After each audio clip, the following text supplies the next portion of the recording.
بے خوف ہونے کے لیے باکردار ہونا ضروری ہے۔ کچھ تکلیفیں ہمارا امتحان لینے نہیں بلکہ اپنے ساتھ جڑے لوگوں کی پہچان کروانے آتی ہیں۔ زندگی میں سب لوگ رشتہ دار یا دوست بن کر نہیں آتے، کچھ لوگ سبق بن کر بھی آتے ہیں۔ جو فیصلہ میرا رب کرتا ہے عرش سے فرش تک وہی بہتر ہوتا ہے۔ پتہ نہیں نصیب خراب ہے یا میں خراب ہوں، ہر اس چیز نے دل دکھایا ہے جس پر مجھے ناز تھا۔ کچھ لوگوں کو ہم عزت دینا چاہتے ہیں مگر وہ اپنے رویے سے ثابت کر دیتے ہیں کہ انہیں اس کی ضرورت نہیں۔ مجھے اپنے ماضی کا کوئی دکھ نہیں، دکھ صرف اس بات کا ہے کہ غلط لوگوں کے ساتھ وقت ضائع کیا۔ جس کا پیار مرتے دم تک نہیں بدلتا اسے ماں کہتے ہیں۔ یہ تجربات کتابوں میں تھوڑی لکھے تھے، بہت سال لگے، سال بھی جوانی کے۔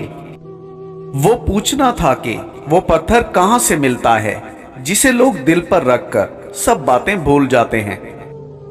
اپنے ارادوں میں مخلص رہو، تم اللہ کی مدد ہمیشہ ساتھ پاؤ گے۔ صبر ایسے کرو جیسے روزہ رکھ لیا، اس تسلی کے ساتھ کہ مغرب کی اذان ہونی ہے۔ حضرت علی نے فرمایا، دوسروں کے غلام نہ بنو جبکہ اللہ نے تمہیں آزاد پیدا کیا ہے۔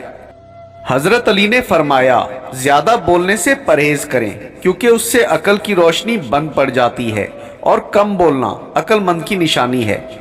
سمجھدار بیوی کی پہچان، جو زندگی کے معاملات میں خامد کو بڑا بنا کر رکھے، کیونکہ خامد کو اللہ نے مرتبے میں بڑا رکھا ہے۔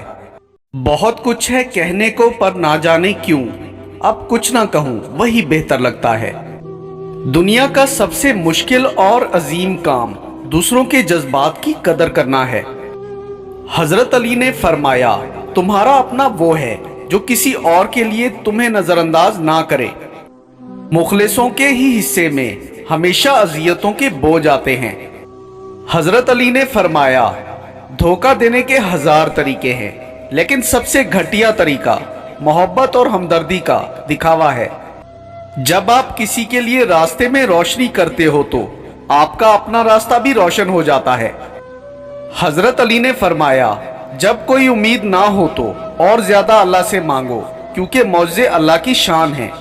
جس انسان کی ایک چیز خراب ہو جائے اس کا پورا نصیب خراب ہو جاتا ہے، اور وہ چیز ہے انسان کا اخلاق۔